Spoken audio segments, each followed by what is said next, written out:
Today is the 17th October 2021,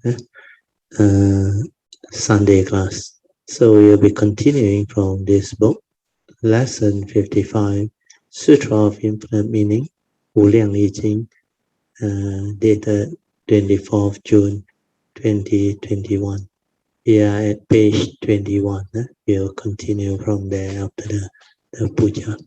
So we are at the last paragraph, 3.2.4. The mind must have no dwelling. So we are at the part where it is meditation, reporting, and sharing of the Dhamma. Mind must have no dwelling. The question is by Brother Song, I think. He was sharing his experience while listening to the 6 Patriarch short videos. I think that day Brother Song, he must have volunteered. So that's why I say, yes, Brother Song, you can continue. Then he continued, he said, Bertil, I would like to share 2 experiences. A few nights ago, while I was watching the YouTube video, coincidentally, the YouTube was playing the 6 Patriarch Huineng's short video. It is from a serial drama, but was shortened like the short video clips we had, which was within 8 minutes. I was watching a scene from the video regarding the conversation between the nun and Huineng, the 6 Patriarch, regarding the Nibbana Sutta, Da Nibbana Jing. As it was a serial drama, it followed very closely to the life story of 6 Patriarch Platform Sutta, Liu Chu Tan Xing. The conversation was incredibly beautiful. I finished watching the first video. The second video was about Huineng listening to the Diamond Sutta, Jing Kang Jing. In this video, the person reciting the sutta was a monk, not the merchant. The moment the monk recites a particular stanza, the mind must have no dwelling. 因无所住而生其心。因无所住而生其心。Okay. I felt a strong vibration within my heart. Finally, I understood it. Yes, you have the ability already, because that is why you can have the understanding to appreciate the profound Dhamma, which is so beautiful. I was surprised as the stanza was recited. There was a deep inside feeling or vibrating as though I had understood. This time, no more at the thought level, but with a deep sense of understanding from within. Then I replied. It is an understanding because when you have stabilized that aspect, the ability to be aware and silent, then you can know why that phrase or that stanza, the mind must have no dwelling, is so beautiful. That stanza is unbelievably beautiful because the moment the mind dwells, it creates mundane thinking and sankhara activity. That's what dwelling is. Like I always said, our mind, we can do only one thing at a time. Either we are lost in thought with the sankhara, and we are preoccupied with our thinking, our emotion, our reaction to sense experience, or we are completely just silent and still. When we are completely silent and still, there is just the awareness nature within that is aware. That's why it does not dwell. That is how we can have this ability to understand. It is only the specific phenomenal awareness, meaning the true mind is aware of specific phenomena, or when it is completely silent without a center, then it is just the oneness nature. It can have the ability to be aware of all things if it wants to. It can know, otherwise it is just still. silent, and aware.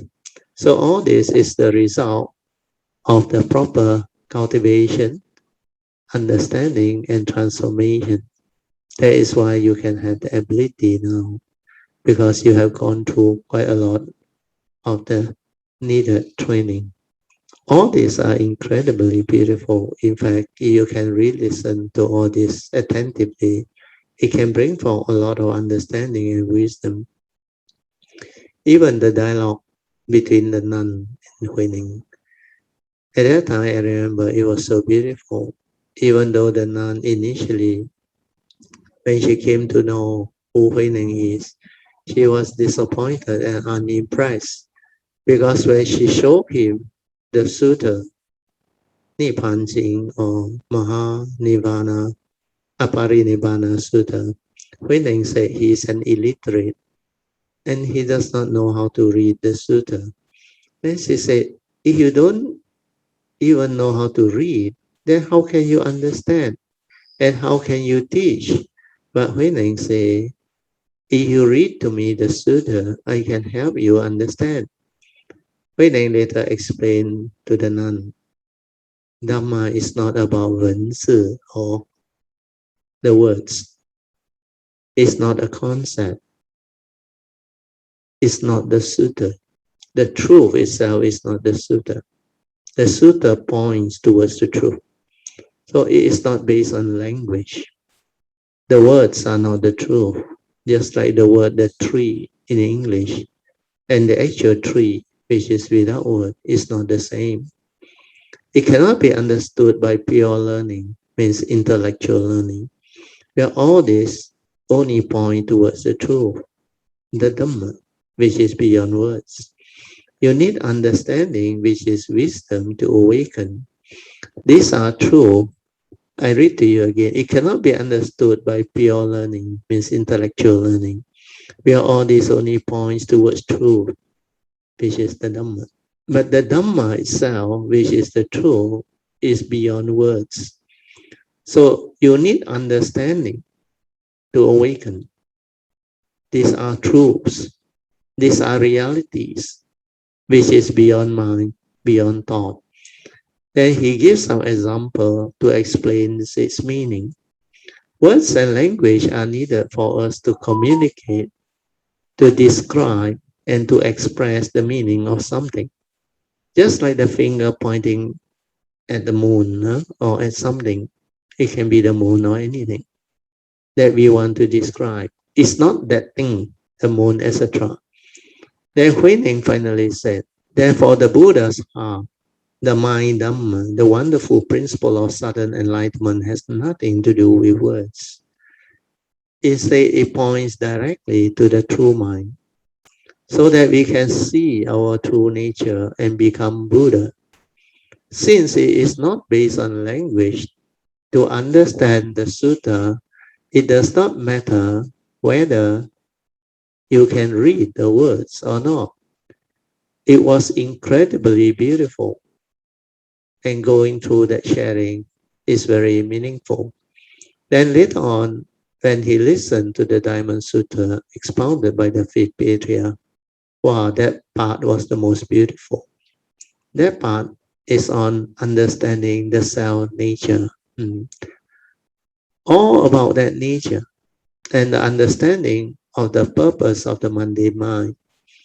This mind, he said, the fifth patriarch told Huining, you must know how to use it and yet not be deluded or deceived by it. That phrase is most profound. That is why at that time, my nature also became very different. There was so much joy to express the profoundness of the teaching. In fact, the author who wrote those things may not understand what the deep meaning is. That profound meaning is, oh sorry, I read again. In fact, the author who wrote those things may not understand what the deep meaning is, that profound meaning is. But for a cultivator who has the understanding, it's so beautiful. That is what Dhamma is. Ultimately, is to realize that this mundane mind is karmically conditioned for us to come to this existential world, to experience life. And this is most important. So do make use of it to live life, to cultivate, to fulfill our vows, and do whatever we want to do. We need this karmically conditioned form and mind to arise within the conditioned world, because duality exists within the conditioned world. Dharma exists within the conditioned world. Law of karma exists within the conditioned world. The conditioned world recognizes relationship even though the ultimate Dhamma is anatta. That is why within the existential world there is birth and death. There is old age, sickness and death. There is living being. There are living beings. There are human beings. When there is life, there is existence. There is Dhamma. So everything is like exists and appear real, which is true, basically. This is what the teaching is all about. But when you awaken and realize the ultimate unconditioned reality and truth, then you will understand why Kuan Yin under the Heart Sutra mentioned in true emptiness, all this that exists within the conditioned world didn't exist or did not exist. But that is the unconditioned. That is why in the Heart Sutra, when you recite it, you will understand. There is no contradiction at all. So all these understanding are possible. Then I said, sadhu to you, Brother Song. You will go through all this. You will start to see the beauty of all this. That is why in the early days, I remember, I also like to view and follow some of the Six Patriot video, even though I'm English educated. I could not really understand the more profound Mandarin words, because some of the words are beyond what I can understand. Then I must check with my wife. When I ask my wife, I only want to know the meaning of the words. I do not want to know the explanation. I will know the meaning once I understand the meaning of the words. Then I will know whether it is the truth or not. Then if it's the truth, the profoundness of that truth becomes very clear to me, because my nature already awakened to it long ago. So what I need is to know the meaning of the Mandarin word expressing the Dhamma, means the actual understanding of those words. Because the Dhamma, the truth part, my nature has awakened to from the past life, from its past life cultivation. That is why this life, when I encounter truth, my nature straight away understand. And it is the way I give, like in this life and in the past. It's also the way I will receive this understanding, because of the law of karma. You reap what you sow. There is a reason why in this life I can receive truth extremely fast. I can awaken very fast, and I can understand things very fast. So all this will be reflected as you walk the path of Dhamma and go through the cultivation. So for you, Brother Song, you are going through all this, and you will continue to experience more and more. It will become more and more meaningful, more and more profound. When that stabilizes, you will be able to later share and express it out. When you read Sutra or whatever that has the truth, you will understand it very differently from what people explain in the commentaries. Because I realize not all commentaries are accurate. Most of them are not accurate. They explain based on their own understanding at their level. So all these are part and parcel of cultivation, the Buddha Dharma. Hopefully with this understanding and explanation, you can develop a clearer and more stable understanding to move on, because this is very beautiful. Okay, then we go on to the next section. Next section, the subtitle is 3.2.5, Penetrative Understanding. And I told Brother Song, you can continue. After that, what happened? Brother Song continue. After that, when we attend Brother Tio's class on the Diamond Sutra, or when we chant the Diamond Sutra and come across these 8 wordings, 因无所住，而生其心. So this one, the Mandarin explanation is very accurate, and because of that, I think it has an impact on Song, because he is Mandarin educated. Then when I understand the Mandarin words meaning, I also knew what that thing is. That's why I translate it later using more precise English to match the verse. So the actual meaning is to arise the pure mind, 而生其心 means to arise this pure mind. The mind must have no dwelling. Otherwise, your true mind or your pure mind cannot be there. So the mind must have no dwelling or must not abide anywhere. So your true mind, which is your pure mind, is without thought. The moment it dwells means it's having sankhara activity or creating thought. It's as if I understood, but at that time it's only at knowledge level. However, when I heard or read it recently, I immediately can understand it fully, and it is no longer at the thought level. It's like a realization, and I had understood it deep and profound meaning.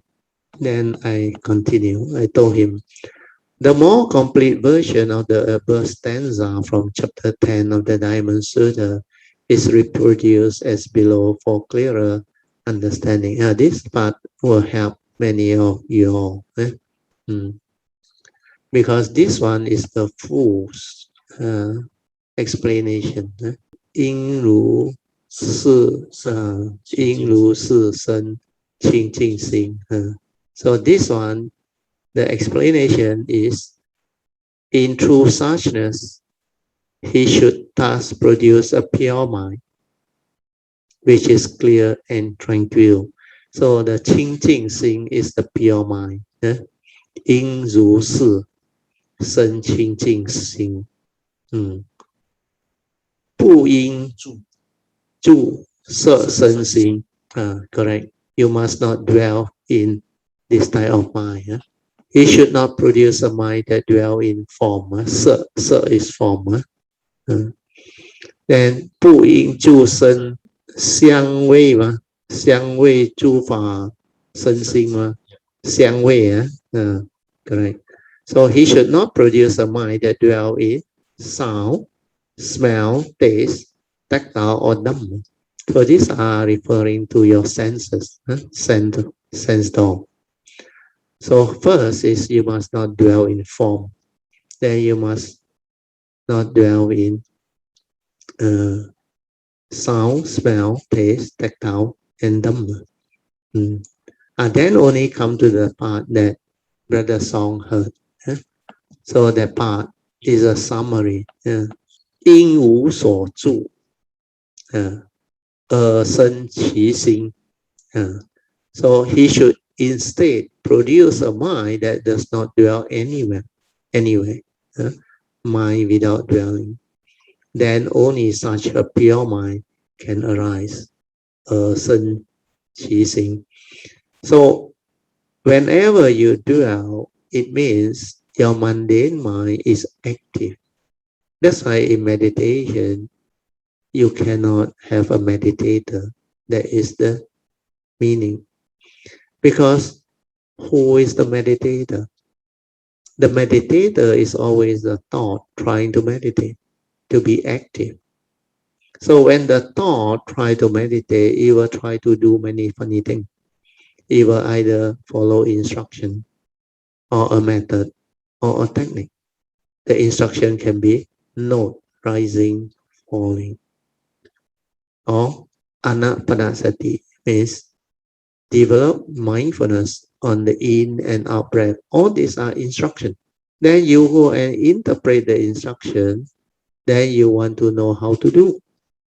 The only instrument you have is the thought, which is sankhara. So you approach the thought and use the thought to note or to do the anapanasati. But anapanasati is mindfulness of the in and out breath. You cannot have thought. That's why if you don't have the understanding, you will interpret the thing wrongly, then you will develop the wrong approach to meditation. Well, the approach to meditation is to silence from the silent mind, without thought, without activity. Don't do. Just relax, maintain awareness, and allow the awareness to understand, to observe, to awaken, to insight into phenomena. What has been taught is the complete opposite. They are all thought-based meditation. So thought-based meditation create thinking. And the thinking comes from the thought. The thought has the words, the concept. So when you use words and concept, you will create a lot of what we call Dhamma. And these Dhamma are not the actual truth. The teaching, the Dhamma points towards the truth. But when you attach to the truth, you become gullible. So you use words. You verbalize inside there. You create the activity of thought process. You try to know. You want to know. You want to experience. That's why the mind is actively doing. When you are doing that, you are not meditating. Where you are not developing awareness. You are instead creating thinking. And this thinking actually condition you into negativity of mind state. Because before you have the wisdom and the enlightenment or the understanding, thought is always wrong thought, egoic, has the evil roots. That's why it cannot bring forth the direct seeing. It cannot bring forth the understanding. Where when you are preoccupied in your thought process, you cannot observe. When you cannot observe, you cannot understand. Because you are being conditioned. Conditioned by your memories, by your views, your opinion, your conditioning, your belief system, your whatever accumulated phobia, scars of memories, your prejudice, your bias. So all this, they are going to create the frivolous thinking or the heedless thinking, which will lead to all the wrong thought. And your mind cannot be peaceful, aware, and silent. So the real meditation is you must not dwell. When you don't dwell, then only that pure mind can arise. Without thought, you are already aware. That's why you relax and maintain awareness to allow the true mind to return. When the sankhara activity slows down, when there is no more thought energy given to it, then it will cease. When it ceases, you will realize your true mind, your original state, before thinking, before stirring, before the arising of thought activity. That is your meditative mind. That is your silent mind. That is your awareness nature within. So you have to realize that. And that is the beginning of meditation, beginning of true understanding. So this Huineng's teaching, if you don't have all this clear understanding, you cannot understand what he said. When he said dwell, you don't know what he means. You think must stay somewhere, dwell. No. Dwell means you actually get yourself preoccupied with the thing you see, you hear, you smell, you taste. You tactily think of it. When you are distracted, deceived, or drawn, then you get yourself entangled into trouble because you lost your ability to be with the moment in silent awareness, to observe, to understand, and to awaken. You become preoccupied with your reaction of mind, your thought process. Means whatever you think, you preoccupy with that thinking, that process of thinking. Then that process of thinking comes from your mundane mind, which has duality. Duality means it has its own judgment, prejudice, right and wrong, views and opinion of things. That's why it creates all this division, the dualities. Then because of this division and duality, it will divide and create more and more problems, more and more conflict, misunderstanding, and it will stir your mental emotion, make you angry, emotional, fearful, worry, insecurity, and all this. These are negativity of mind state with the evil roots. So meditation is to see all this and understand all this. Then inquire, why must I do this? What is the mind that is doing this? Then you realize you have two minds.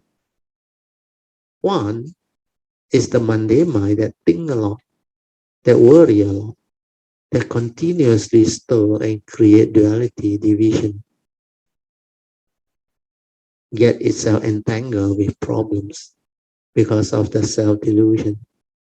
The egoic mind keep on arising, creating all the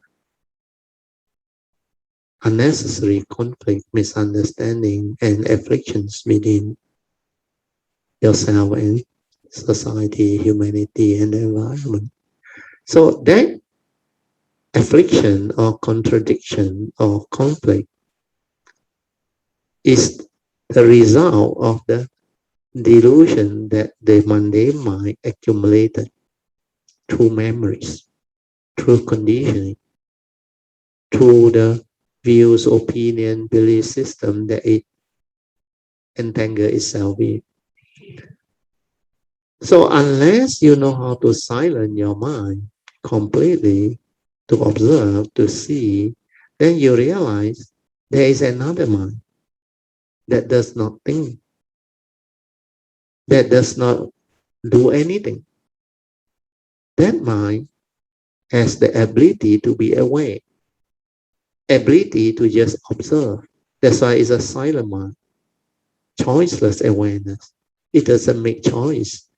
It doesn't concern itself with reality, right and wrong, good and bad. No, it just observe. Through his observation, he come to understand who he is, what he is. Then he realized he has two minds. Then when you realize you have two minds, that is the beginning of understanding the Buddha Dharma. Then when the Buddha said mind is the forerunner of all things, then you understand that is the mundane mind. That's why the Buddha said mind is the forerunner of all things. When mind arises, all things arise. Where the mundane mind is the one that creates. So in Mahayana, the Mandarin word to describe it is very good. 一切为心造. Everything arises from the mind. Mind created them. That's why 为心造, 心造成的.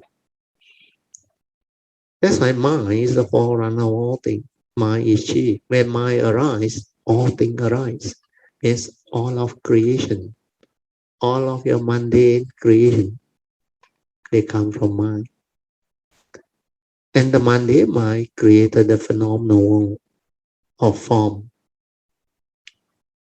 So the phenomenal world of form and consciousness come from the mundane mind. So what we have seen is from that nature, which is the pure Buddha nature or our true nature, the first thing that come out is the pure awareness, our true mind. And that is still pure, undefiled. But the moment it starts to input the content, the deluded content with avidya, it starts to fall. It starts to be defiled. Then affliction arises. So because of that, you see a four-stage movement.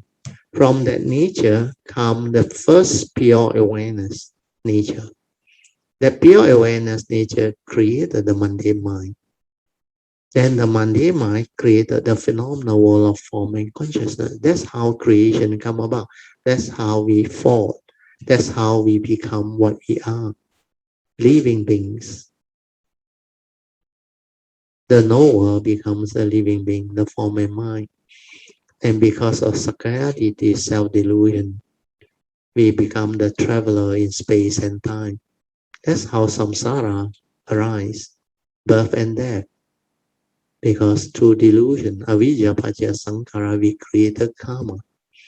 And through that karmic, upon death, the last thought moment, which has avidya, create rebirth consciousness, then karma continue. And this cycle of samsara, birth and death, can never end unless you awaken. To awaken, you must realize your true mind, your silent mind. And that's how meditation needs to be developed. That's why you must not dwell. Your mind must have no dwelling. 因无所住. Then only the true mind or the pure mind can arise. The moment it dwells, it will stir, it will react, it will create mundane thinking. But then you must also understand, even though it is the mundane mind, it is connected to our nature. Where from there it arises. It's the byproduct of our true mind.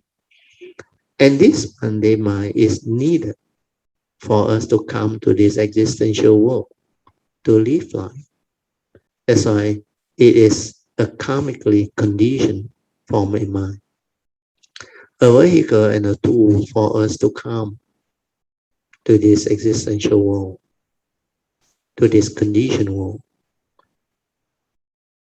to experience life, to go through karma, to fulfill our vow, to do our duty, to explore whatever we want to understand and explore. So this is what life is all about. Within the conditioned world, it has its own duality. It has its own reality too. That's why the conditioned world, even though it's impermanent, when you attach and cling, it leads to suffering. And because it's impermanent, it's not a permanent unchanging entity. That's why he know you, he know me. That's why anatta nature, non-self nature. And because it's anatta, it is not real, not what you think, empty. Because there is no mark of a person cultivating, no mark of others, and no mark of life, existence, and Dhamma. So everything within the conditioned world, even though it's unreal, because it is subject to the universal characteristics of impermanent, suffering state, non-self or empty nature of existence. But it has its own reality because it recognizes relationship. It recognizes the law of karma. So the form and mind, because it's subject to karma, you cannot simply do things. That's why you must have this right view with regards to the law of karma. then you must develop the wisdom to act responsibly. That's why we have right duty. You have to do your duty. Right duty towards the law of karma. Because the law of karma recognizes relationship. It doesn't bother whether you have the ultimate wisdom or not. In the ultimate wisdom, when you realize the unconditioned, yes, he know you, he know me. But within the conditioned world, there is such thing as relationship. There is such thing as karma. You reap what you sow. So these two aspects of understanding within the conditioned world and the unconditioned world, they are very important. If you want to understand life and live life, you have to understand both sides. That's why Dhamma is not one-sided. When you awaken, you must also awaken to the complete understanding of life. That's the reason why the Buddha said the Noble Eightfold Path under the Fourth Noble Truth is the meditation. It's only when you cultivate this Noble Eightfold Path and have the embodiment of this Noble Eightfold Path, then you can be free from all suffering. Otherwise, as a form of mind, as a human being, you cannot be free. You may have the ultimate wisdom, he know you, he know me, so what? Are you going to simply do things and don't want to bother about the nature's law? You think you already have the ultimate wisdom. To you, he know me. Then you do what you like. No, because every life you come, there is a form of mind. Before you are connected, before you have the awakening, you still subject to karma. You still have to go through life, existence, suffering, payback time, all this. That's why the Dhamma is not easy to comprehend. It's because of that. So with that, hopefully you all can develop better understanding. We go back to that. So this part is very beautiful. Huh? 因无所住而生其心.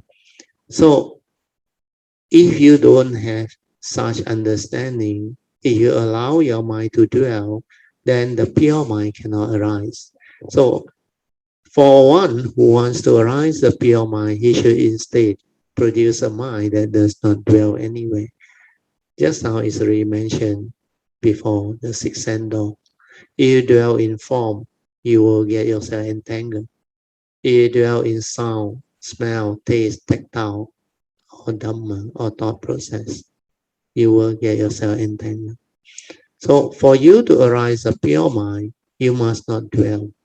Not dwell means do not create a mundane mind to perceive or to dwell somewhere. When we talk about dwelling, means the mundane mind perceiving something. Whatever you come to perceive, you dwell there. Like the Buddha image. The moment you perceive it, then through memory, you recall. Then you will have your own opinion and views of this Buddha Rupang. Then whatever you see, if you dwell, you create thinking again. Then your views, opinion, and condition will condition you to stir your mind. If you dwell in smell, taste, tactile, or thought process, or anything external, is the same. So the five aggregates of form and mind, they are not what you think. So when you dwell in form, physical or mental form, it produces the same effect. Because form is impermanent. You attach, you cling, you lead to suffering. So the moment you get yourself entangled, you will suffer. You have to accept the reality of form. It goes the way of nature. It has its universal characteristic. So likewise, if you dwell in feeling, perception, things that you perceive, or mind states that you arise, sankhara, or your views, your opinion, and your conditioning, your belief system, you suffer. or when you dwell in whatever consciousness that arises, it will also entangle you and create suffering in you. So this is most beautiful. Then I say, yeah, sadhu. It is like you have penetrated the Dhamma, and it's no longer just knowledge to you anymore, because you have penetrated and awakened to the Dhamma. And the Dhamma is so beautiful. It has nothing to do with the thought process.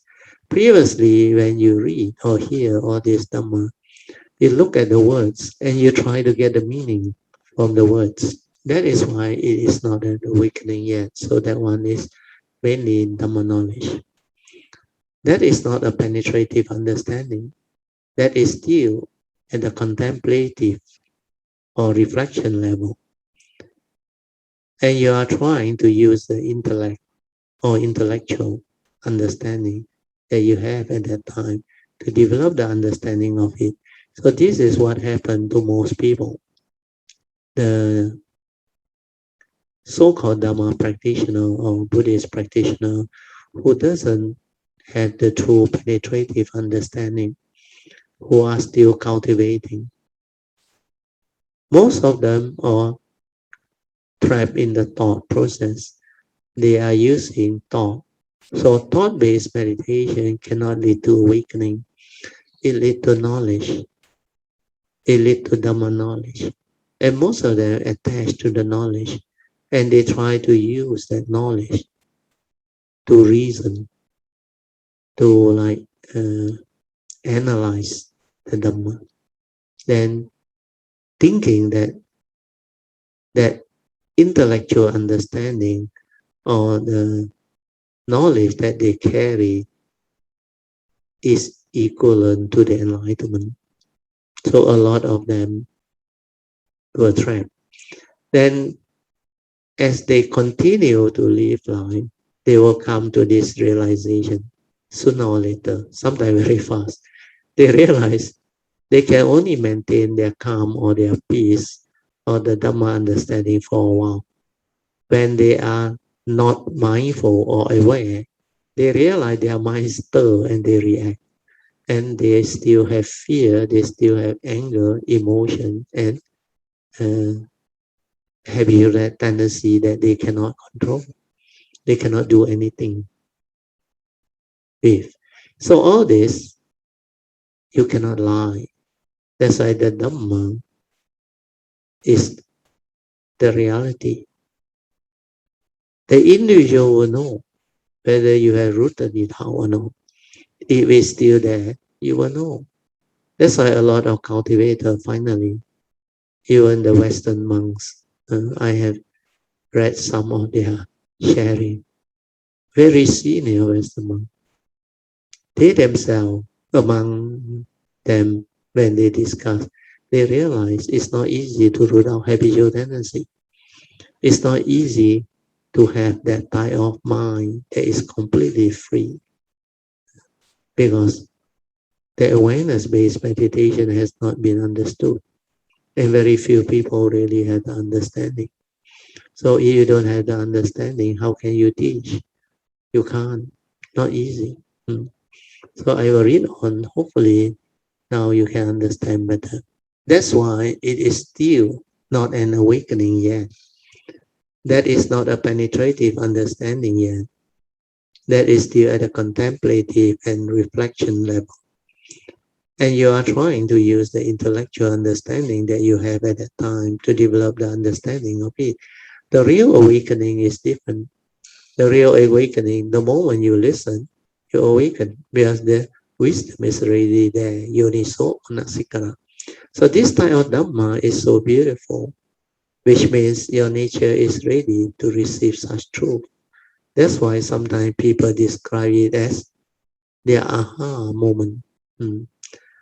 A similar aha moment also happened in the late 120-year-old monk, Xu Yun Lao Sang. So Xu Yun is a very famous Mahayana Zen master. He lived until the age of 120. When the attendant poured hot water, boiling water, or hot tea into his cup. He accidentally spilled onto Master Xuan's hand. As a natural reaction, his hand moved and the teacup dropped from his hand and cracked on hitting the floor. At that moment, he awakened. See, enlightenment is so amazingly easy sometimes. His mind freezes, and as described by him in his poem, it was like pulverized, like the mind was pulverized, completely gone. When he came out of it, he understood everything. All this is possible because at that moment when the boiling water burned his physical hand, what happened was his thought or thinking stopped. Stopped. There was no thinking. The thought froze, stopped. And since he was already ready, only needing something, the cracking sound from the cup, the trigger of awakening, then the nature awakened.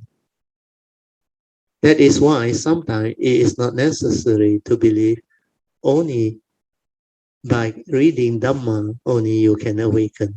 No. Sometimes it's the direct opposite. No Dhamma involved. Something happened that it trigger of awakening. In fact, there is a lot of Zen story. Even the Jataka story during the Buddha's time, many just awakened to that. I remember in the first instant when my nature awakened to the three universal characteristics, I was standing at the side listening to one of my guides teaching a Singaporean about phenomena.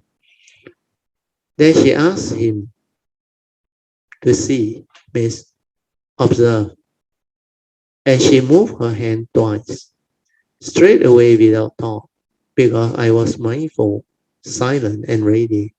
I awakened to the three universal characteristics immediately. There was no Dhamma, nothing. She just said, you see? And then she moved her hand. I remember two movements. Then she just asked, what do you see? That person cannot understand what she was trying to explain. But although I was standing at the side, and because I was aware, mindful, my nature saw. That is what phenomena is all about. This is what the paticca samuppada is all about. This is what dependent origination is all about. Everything is condition arising, causal phenomena, the four-phase cycle of birth, sustenance, decay, and cessation. That's why this coming and going apply to all things. All of phenomena within the conditioned world, they all behave the same. All nature's characteristics are the same. That's why it is a universal characteristic. The phenomenal world of form and consciousness, everything has become very clear. So a lot of things in cultivation may not be what you think. Even Ajahn Chah also went through something similar. His thoughts were almost absent after he became very tired from walking meditation. Then while resting, he went into stillness. There was silence, and the mind went inward after he heard some drums vibration from the celebration in the village nearby.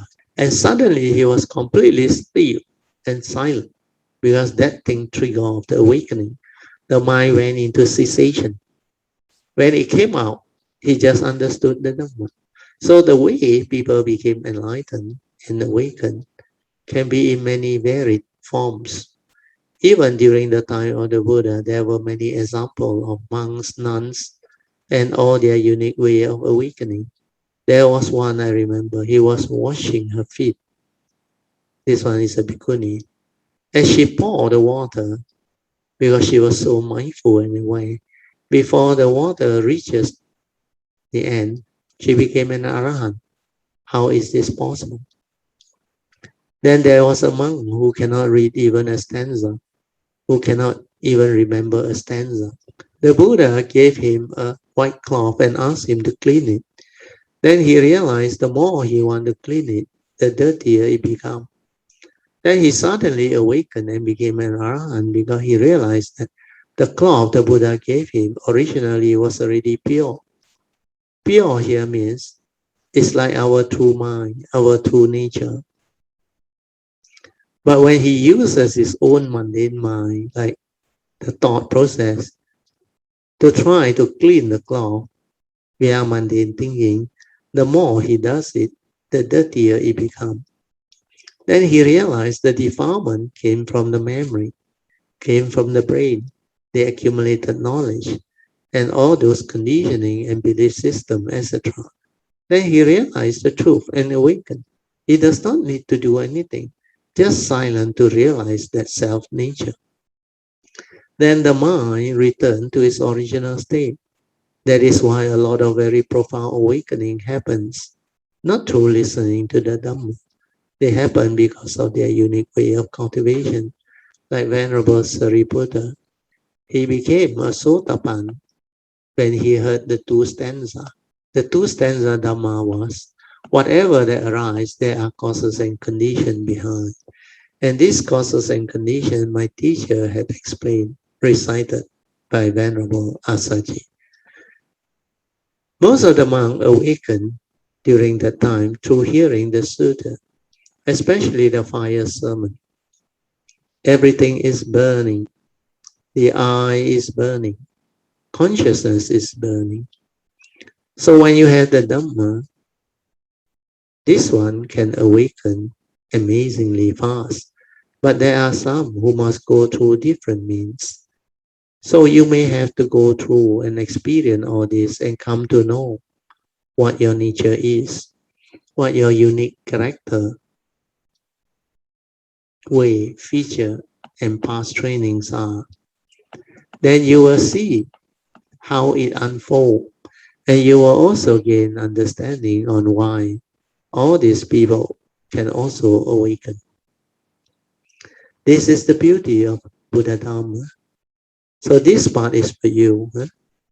The songs, Sister Pocheng, and all other Kayamitas. As they cultivate, they will know. Listen to this recording again. It will give you more understanding and faith. In fact, today's sharing is incredibly good. Even the explanation from our today's Sutra of Infinite Meaning sharing on inherently everything is originally still and empty is so beautiful. Although you may think that is the same essential Dhamma that I used to go through with you all, but the way I presented it this time, because of the condition available, is quite different. It just come out straight from the heart. I do not plan anything or prepare anything. It just happened. So for you, it's good. So this is the correct way to develop the understanding. You can continue with your sharing. And after that, Brother Song continue, is it? I continued to watch the video clip the next morning. There was a part which shows the four stanza poem between Sun Xiu and Hui Neng, the sixth patriarch. The clip was about a junior monk reciting the stanza by Sun Xiu in the kitchen. The moment they recite, something inside me started to vibrate. Then comes the scene. Hui Neng went to the wall near the end part of the temple, and he requested someone who was beside him to help him write his stanza on the wall. And when the first stanza, Pu Ti Peng Wu Su, Bohi is fundamentally not a tree, was recited, there was this vibration from my nature again. And I see the stanza being written. As I see the stanza being written, the vibration continue. Means his nature trigger off the joy and the understanding. Then I explain. This is because the understanding has become more stable and clearer to you. That is why it shows up. It expresses out that you have penetrated this Dhamma. And it's like your nature can feel it now. Then there is this deep joy and deep understanding from within. And Brother Song continues it. When he wrote, "Where can any dust alight?" means the last stanza, Brother Song said, "My tears just roll down. 何处惹尘埃?" So I explained, that is the ultimate understanding. Originally, there was nothing. Where can the dust alight? So this part is very important. So originally, it was empty. Where can the dust alight? So for those who are real cultivators, who can penetrate this, you can awaken actually. Because that nature has nothing. You cannot describe, you cannot talk about it, it cannot come out and live life. Because it is the unconditioned. It's just that nature. Beyond word, beyond thought. So if it's originally empty, then where can the dust alight? Means Shen Xiu was still trapped at the thought level. He has not realized the true mind. He doesn't know that there is a true mind. That's why he still try to do the sainthood way, polish until it shines so that no dust can alight. Means he said the mind is like a mirror bright on a stand, constantly reflecting. But he doesn't know that there is the mundane mind. That is not the true mind. That's why he said, diligently polish until it shines so that no dust can alight. But that is not the true mind. That's why he cannot understand, he cannot penetrate. Even though the fifth patriarch gave him a hint, you are at the gateway to enlightenment, but you don't know how to realize the true mind and just go in. He is actually at the gateway. But he doesn't know that there is a true mind. That's why he doesn't know how to go in. Because his mundane mind has not ceased. He has not realized the silent mind, the true mind. And he doesn't know what that thing is. That's why he cannot. So I continue. So if you understand that stanza of Huining, you can see how Huining tear apart Shen Xiu's poem. Shen Xiu's poem is not that bad, but he has not awakened, even though he has reached what we call the gate of enlightenment. But he does not know how to seize his mundane mind to realize it. That's why the fifth patriarch knew. But to avoid unnecessary misunderstanding, he said, this stanza is not bad. You can all follow it, and it can help you develop a lot of understanding and parami, because this is sainthood way. So the fifth patriarch told the monk to recite and learn from it, means the first four stanza of Shen Xiu's poem. But that is just the initial way of the Theravada tradition, sainthood way cultivation. Shen Xiu's poem says the body is like a Bodhi tree, Sing Si Pudhi Su. Shen Si Pudhi Su, which is true because the Buddha realized his enlightenment underneath the Bodhi tree. So our physical body, as Shen Xiu realized, is like the Bodhi tree of enlightenment, because from the physical body, he can cultivate the four foundation of mindfulness. Kaya-nupassana, Vedana-nupassana, Chitta-nupassana, and Dhamma-nupassana. That's why he said, our body is like a Bodhi tree.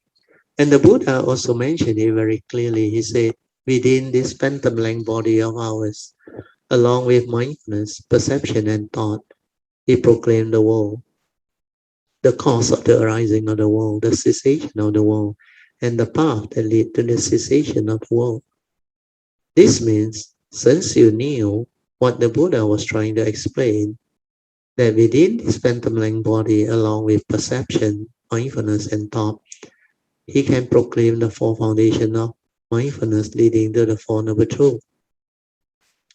He knew with this body, we can cultivate the four foundations of mindfulness, because the four foundations of mindfulness of Kaya, or our physical body, aggregate of Vedana,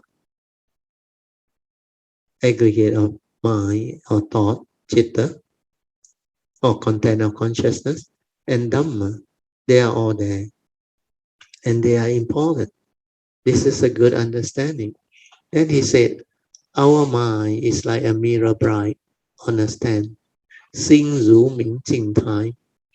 This part he got it wrong. That is the mundane mind. He has never gone beyond the mundane mind. That is why he cling on to that mundane mind.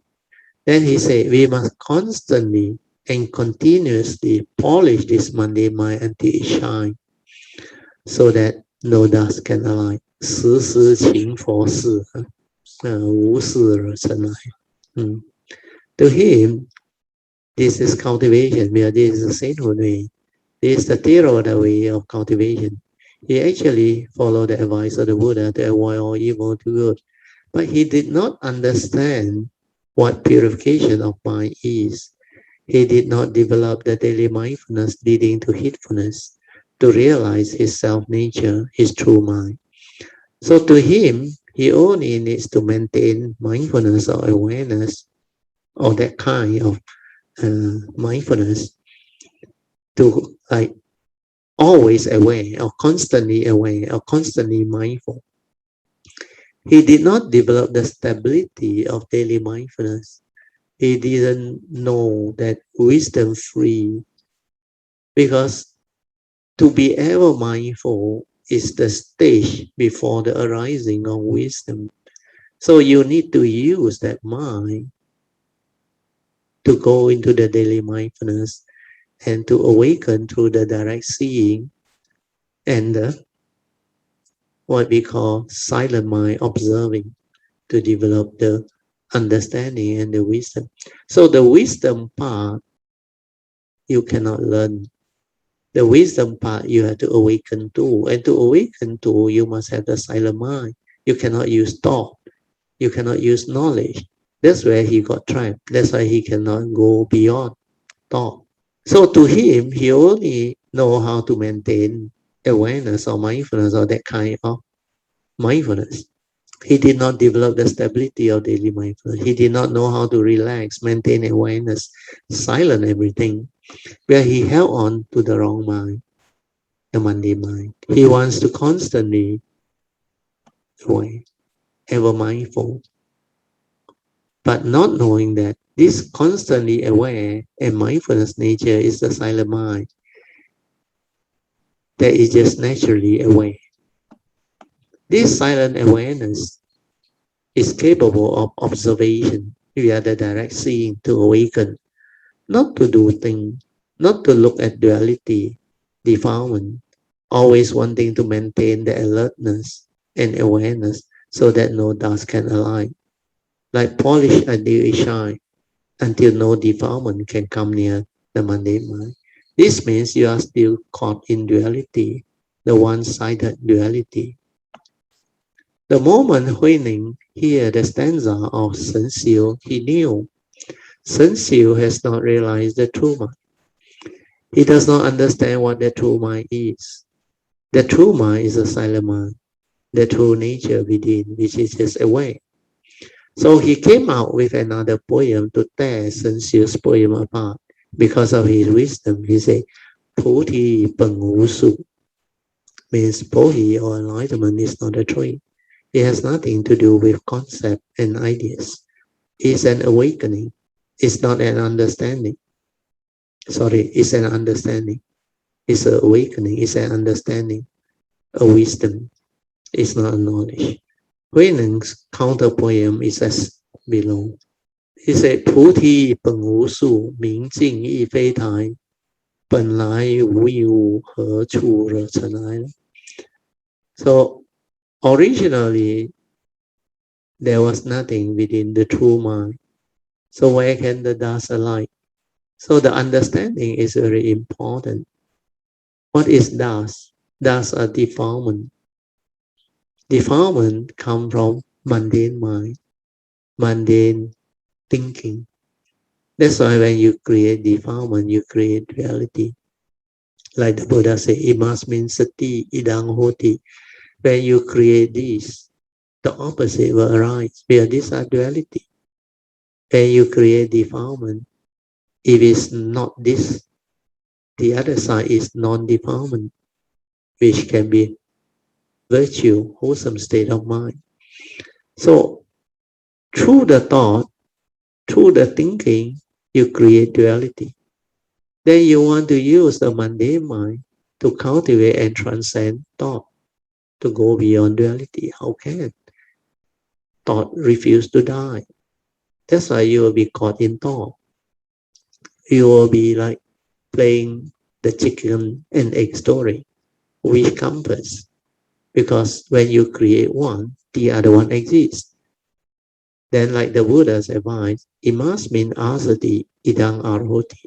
When this ceases, that also ceases. So when you don't create defilement, thing is just the way it is. Means what? No right, no wrong, no wholesome, no unwholesome, no good, no bad. Because that is the reality. Thing is just the way it is. The world is the world. So when conditioned like that, things will be like that. So these are the conditioned world's duality. When you have the wisdom and the understanding, you can transcend them. You will not be affected. You will not be entangled by them. That's why you have the three types of seeing. The third type of seeing, kan san, yu su san, you become normal again. You no longer argue with people. You no longer have duality in mind. Whatever, you just accept the reality. So I will read the explanation part. Now you understand why Huining's above counter poem is so beautiful. He said, that is not the true mind. Because the true mind has nothing to do with the mirror bright understand. The true mind is just the awareness nature within. Then he said, within the true mind, originally there was nothing. No duality, no word, etc. That's why, 本来无一物. Originally there was nothing. So if you have realized that self-nature, which is the unconditioned, you will understand. It's just that nature. It's not a being. It cannot come out and live life. It cannot talk. It does not have words. It does not have concept. Nothing. That is why originally it was empty. Or 本来无一物. There was nothing inside. And you cannot talk about it. You cannot describe it. So that is the true mind. Originally there was nothing. 何处惹尘埃? Then where can the dust arise? The dust comes from your mundane mind. That creates the duality. When you create duality, dust arise. Wholesome and unwholesome arise. Defilement and non-defilement arise. So when you are caught in this situation, it's like the stanza that the Buddha spoke. It must mean sati idang hoti. It must mean asati idang arhoti. When this arises, that arises. When this ceases, that ceases. This non-duality concept, since you did not understand, it talks about dualities. It says when this arises, that arises. That is what duality is. When you create an opposite, meaning like defilement, automatically whatever that is non-defilement, which is the opposite, automatically will arise. So you want wholesomeness. You do not want defilement. But both are duality created by the mundane mind. So how can you cultivate in this way to cease it? You cannot, because when you create one, the opposite automatically manifests. That is why imas means sati idang hoti, which means when this arises, that opposite also arises. Then the Buddha continued, imas means asati idang na hoti, which means when this ceases, that also will cease. So when there is no more duality, means no more problem, no more defilement, means everything can be understood. So that understanding is very, very profound and very important. And since you fail to understand this because he has not realized the true mind. the silent mind. He doesn't know that he has another mind. That is when you do not create. Both the duality never exists. That is why Huining knew originally it was empty. You do not create, where can the dust align? And that brings about profound understanding and awakening. That's why when the fifth patriarch read their poems, he knew Sun Xiu was not ready. Reason why he straight away went to the kitchen and looked for Huineng to talk to him. Of course, the way they talk, their words are like camouflage. Though the words were camouflage, Huineng knew the fifth patriarch's message was to invite him to come over at the third watch of the night, sunken, to hand him the patriarchship, the final teaching, and the mind seal. So in the middle of the night, at the third watch, sunken, he went and met up with the fifth patriarch, Master Hongren, and received the patriarchship, the bowl, the robe, and the insignia, and the teaching.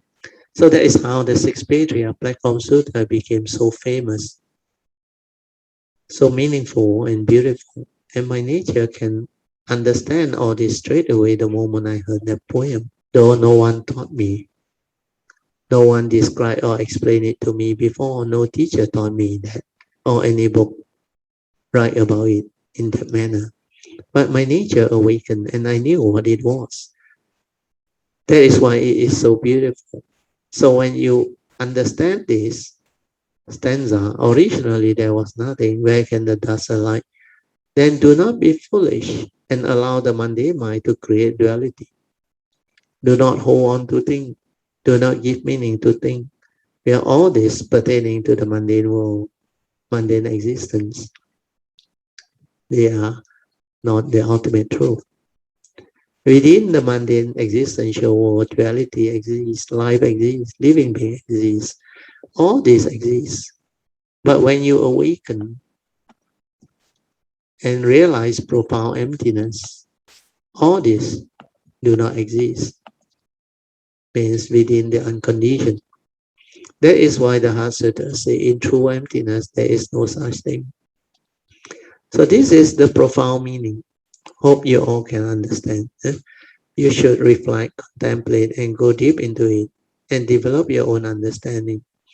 Initially, it's like what you have gone through. Wow, it's so beautiful. But you should reflect and contemplate until you can come up with your own understanding as to why it is so beautiful and how, when later he continued to have the dialogue with the fifth patriarch and the exchange of words are even more beautiful. So the profound understanding of that true nature is incredibly beautiful.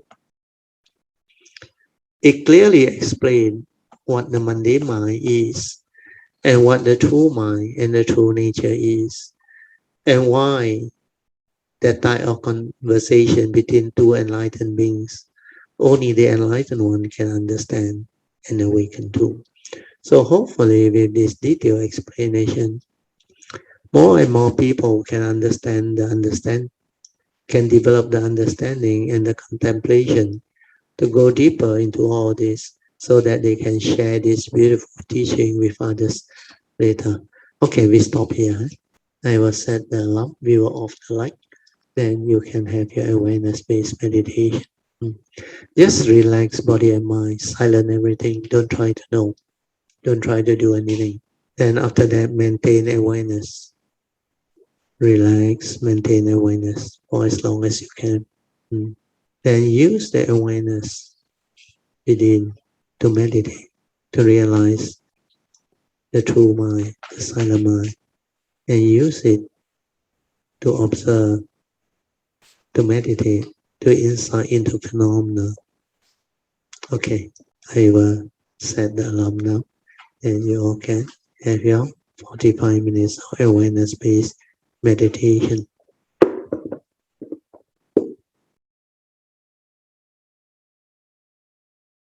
You can slowly, mindfully come out of the meditation. Then we will continue with our second session, the meditation reporting, followed by whatever question you may have. Okay, we'll open up for Q&A.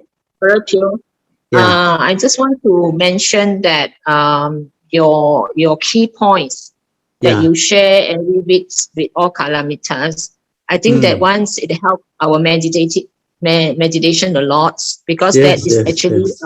a foundation for Yeah, us to understanding further. yes. And now just to report my meditations, Mm. of course I have a routine for myself for the awareness training, Oh, very and good. The and daily religious routine. Yeah. yeah, Mm. and I now find that it's quite a natural process, and the Mm. mind, first time I realized a meditative mind Oh, is sadhu. is Very is good. is it meditated by itself, and Yeah. it actually move out from the stillness. Yes. Usually, I Sadhu. move out from and it's very refined shift movement, Yes. and you can really see that it cannot grasp at all. Oh, It don't have the okay. grasping. Yeah, yeah. Okay, It's so different from last time. It's yeah, different from and now last time. my daily the awareness seems to be different again. Oh, sadhu. It Can you describe it it? like Yeah. it more like it seeing thing as it just become a very natural. Like last time when you brush the teeth, Ah, good. That's very good. Yeah, a yeah, yeah. you Correct, still correct. have a label, but now it's nothing. Yeah, It's you just will a go through that movement. phase. Yeah. Yes. Yes. Then the hearing and the tastings is slightly different, but The not one you easy need for me. to really pay attention that you can understand. Slowly, slowly, Yes. you will Slowly. become different. Yeah. Your Yeah. hearing will become different. Your smell, your taste, the way you detect your senses is slowly become different. And Initially, it's of course your mindfulness. Your mindfulness will become more and more stable. Then you realize most of the time you are aware. So that phase will have to go through first. Then until yeah. your daily religious routine become very stable, then your daily mindfulness become like very, very clear, very stable. Then most of the time you are aware. So during that phase, you will continuously understand many things. Then whatever you listen when you have the faith, you will develop the understanding. Then remember, do not be complacent. Continue to do. Well, once you slack or become complacent before you become very stable, you will lose it. You will lose it. Uh, in that sense, you lose your ability to be aware. Means it's not that you will lose any of your understanding. Your understanding, you cannot lose it. But when your daily mindfulness, when you become complacent, then you go back to your maybe old way, I should say old way. And people starts to experience this, what they call lack, the lack. So when they don't do that daily mindfulness so often, because you have not reached the stability until your mundane mind has collapsed. If your mundane mind has collapsed already, then of course it's up to you. You want to continue, you can. If you don't want, so you can. But you maintain your religious routine.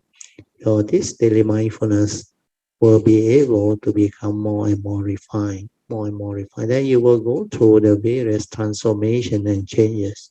Then the person, the form and mind that goes through will understand, will know. And like your case, you should actually determine to like diligently continue to cultivate and stabilize it further until it become uh, like you know already. It is a part of you already. It cannot reverse or regress already. It cannot become other way already. And then that time is different. But I realize for most people, because unless they had their past, you had to maintain your daily religious routine. The daily mindfulness is very important. But that one, if you cannot maintain until your awakening, everything is clear, then you will find that you will like fall back. Then you lose your ability to be aware, to be mindful. Then your stability of mindfulness can actually regress. Then during that time, it's not easy to build up again because your saddha, your virya, or it is a process when you really determine. And when you really go through all this training, that process, because of the saddha, virya, sati, samadhi, and panya, the five spiritual faculty, they will speed up and transform and become balas. So when that phase happens, you will understand many things. You will like develop awakening very fast. And a lot of things will happen. And as you go through all this, you will understand more and more. More. Then your cultivation, your practice become different. So for you all who are going through all this, the main thing is to remember, do not be complacent. The daily mindfulness you have to continue until you are very, very stable, until it become part of you, until you no need to do is also part of you. Means the mindfulness, the awareness is part of you. Then later on you will know, because after you become very stable, your wisdom reach a level of understanding that is so different. Then especially for those who are located at the gateway, you will know your mundane mind will start to like about to collapse. Uh, so not until you can really clear all those, you have to continue to maintain your cultivation and your practice. Not to mean that you have to be like sincere, hateful throughout the day or thing, but this is the training, understand? Because the training is you have to be hateful most of the time throughout the day. That one is about daily mindfulness cultivation. Then go into life. Then go into whatever relationship that you may encounter or confront. Then whatever that arises within life means whether it's about your career or for most of us who may have retired, it's about life again. So all this you have to move into it because the wisdom part is unending and it will keep on surfacing. Then different era, different condition, different situation like this pandemic you see is a lot of other things happening. So these are the training that the cultivator need to have a very, very strong faith, saddha, virya, sati, samadhi, then the stability of it leading to all the wisdom until it become powers, balance, then it become a part of you. Then you will never fall back. Not until you reach that, you cannot be complacent. So this part is just a reminder to all those who have progressed and developed the cultivation very well. Otherwise, when you fall back, you don't believe me, you find out from some who maybe because of whatever reason, they become complacent. Then after a while, when you stop doing it, then you realize you lose your ability to be aware and mindful.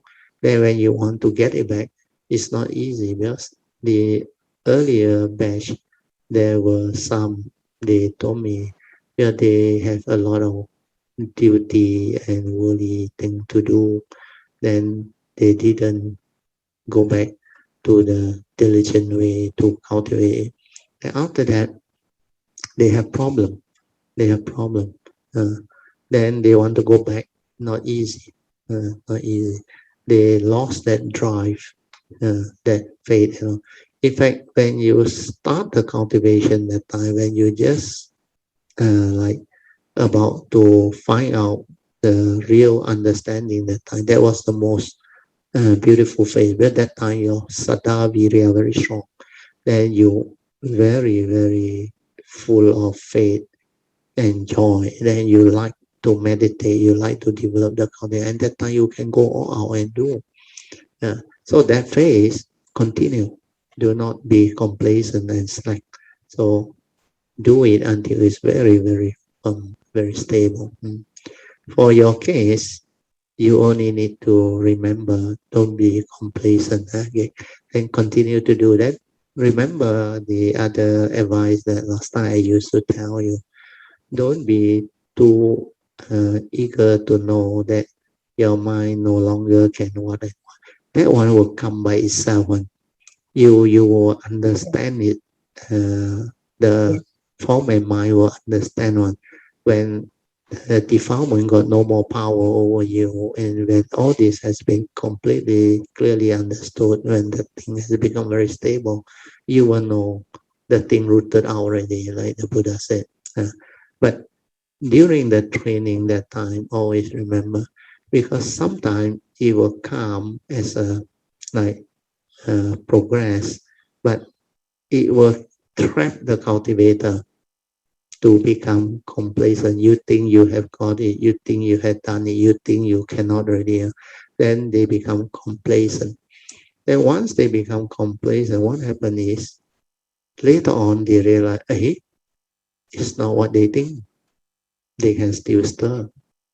They can still have this type of subtle agitation, disturbance. Then there are many things they haven't realized and understood. That's why they cannot deal, they cannot cope. And sometimes for no reason, the test will come and hit them very hard, and they cannot clear. Then they become affected again. So these are the things to avoid if you really have the understanding. So like just now you mentioned, it's very different from last time and all those things. It's like now it's no longer affecting you. That is what your mind will perceive at the moment. But continue to go into life, continue to like live life. Then when that stability and understanding happen, one day the form and mind will know. Then it will not even talk about it, because to still talk about it means you are going through the exciting phase, which is very beautiful, which you can see and all that. But that one, if you are not careful, you become complacent, you can be trapped under defilement of insight. Because the defilement inside, when it comes, is like it shows it to you like, wow, you have already done it, completed, you have gone beyond already, and all those things. You like very gung ho, very excited, and all things. Then after that, they try to like relax and become complacent. So that part, make a note. For you is beautiful progress, Miss Lee. So that is for others to pay attention to also. When you go through this experience and this phase, take it as part of the way, part of the cultivation. Then continue with the training. Then, like what I say, the nature will understand. When the nature understand, it's completely different again. Because that time, even know completely rooted out already. No more of all those things. Like the Buddha used to explain to the monk beyond training. They say aseka. Aseka means beyond training. Those who are under training means they are still cultivating the sainthood way. They have not cleared the sainthood way until arahantship. So that one is under training. But once you clear beyond the sainthood way, actually once you hit the sainthood way, you are safe. But then, if possible, do not be complacent. Continue your cultivation, stabilize it until the mind become like they call the spiritual faculty become very stable until it become ballast and it become a part of you. Not until you hit this phase. Do not be complacent. Continue to do. Then be diligent. Have the faith and honesty. Okay, you can continue to share, Miss Nia. Sadhu. Thank you. Thank you very much, Bracho. Yes, what's Bracho talking about, this complacent is really true. Yeah. Because if you think that we are already achieved or attains, then we will be like relax ourselves. So that if we think, actually when this calculation, I find that especially its awareness is a continuous exploring and understanding. Yeah, yeah. And the tranquility comes only when we can actually accept any states of mind that we went through. Correct. So I find that that process actually let us learn a lot of things. Yeah, you know you Because are different already. You can handle many situations already.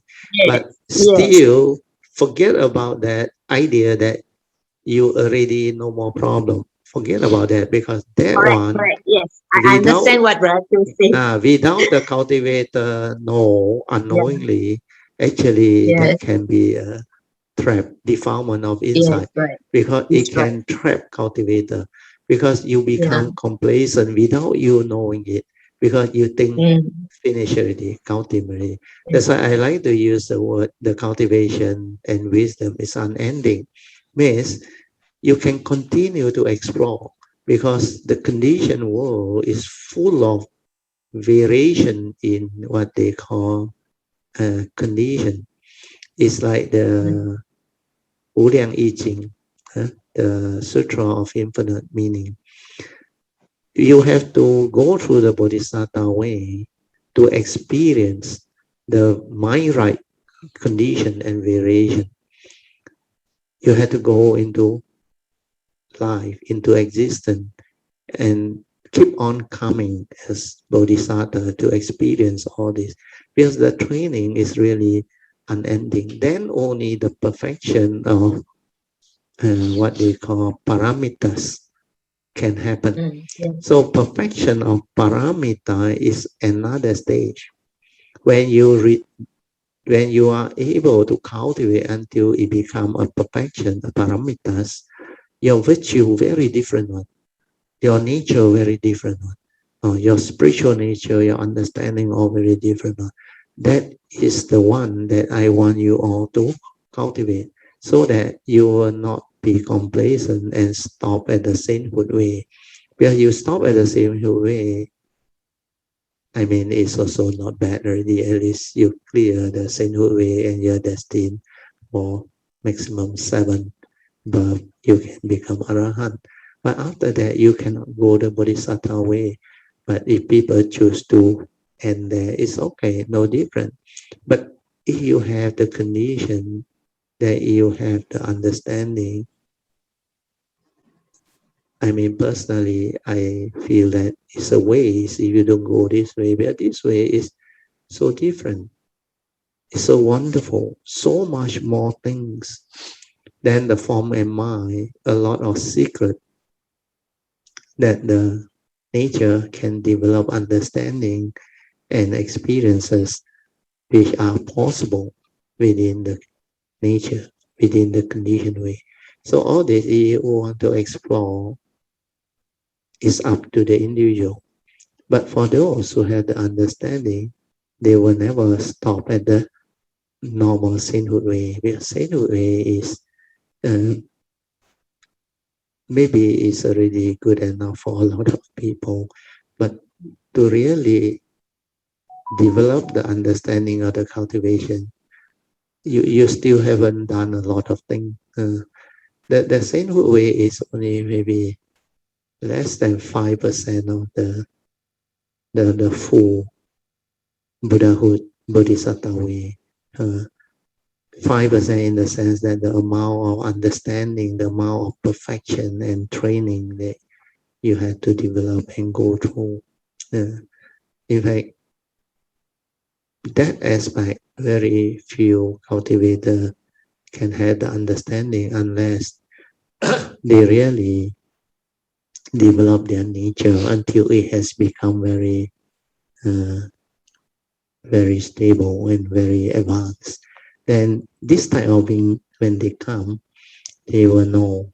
They will know how to guide people, share the understanding with people, but they will be very liberal because they will allow the option to remain with the individual because the form and mind can still choose because your life, you decide how you want to develop it, how you want to perfect it. It's the individual's choice.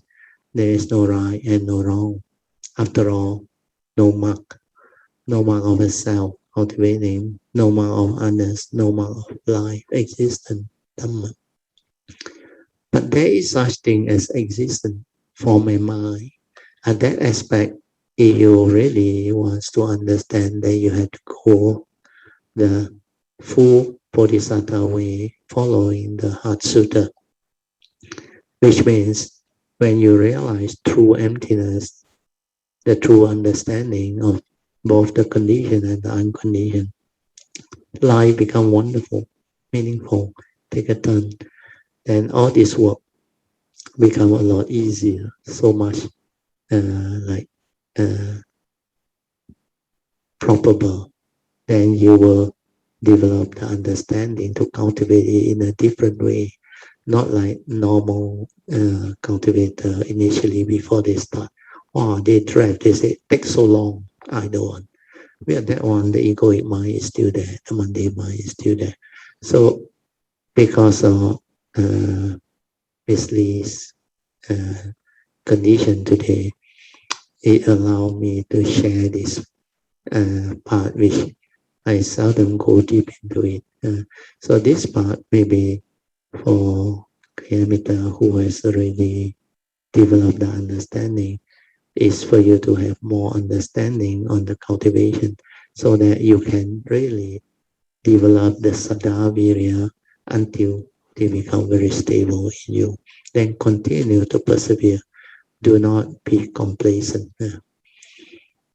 Okay, Miss Lee, so you can continue. Yeah, sorry to take up your time. Yeah, Yeah, Virgil. This yeah. spiritual five spiritual faculties, right, is actually supports to the awareness too, right? Because they are spiritual faculty, it allows you to understand spiritual teaching. So definitely, sati is there. Sati is Mm. awareness. In fact, of the five spiritual faculty, you look at it, the Saddha and the Virya are the initial fundamental spiritual faculty that allow you to understand spiritual teaching. Well, without Saddha, the Virya cannot come. Without the Virya and the Saddha, the Sati cannot stabilize. Then when the Sati doesn't stabilize, Samadhi cannot arise. Then without Sati and Samadhi, Panya cannot arise. So all these five, they are all interrelated. That's why when you use the word is support your mindfulness cultivation is correct. Because without them, sati cannot stabilize, especially Sada and Virya. That's why a lot of cultivators now, especially Kayamita who have gone through, they keep on reminding your faith is very important. Without Sada, you cannot move. So faith, that one is number one. Then when faith is there, it will drive you. Your spiritual zeal, the virya is very strong.